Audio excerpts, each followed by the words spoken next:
4 నిమిషాల 58 సెకండ్లు ఉన్న ఈ పాట ఇంకో 30 సెకండ్లలో అయిపోతుంది.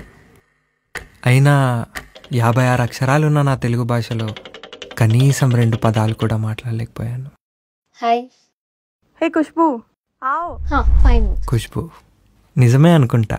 తనకంటే ముందు తన ఫ్రాగ్రెన్స్ వచ్చేది. एक्चुअली मैं कब से सोच रही थी आपसे बात करने के लिए, पर समझ ही नहीं आया कैसे बात करूं. अभी मैं इधर नया रहती हूं. అప్పటి వరకు తెలుగు పాటలు మాత్రమే వినే నా ప్లేలిస్ట్లోకి ఆ రోజు ఒక హిందీ పాట వచ్చింది.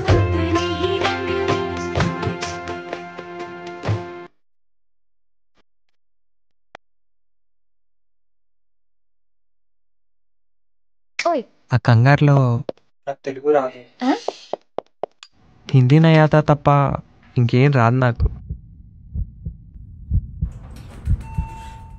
లాంగ్వేజ్ బ్యారియర్ అంటే ఏంటో నాకు ఈ లిఫ్ట్ గ్రిల్ వేస్తున్నప్పుడు అర్థమైంది.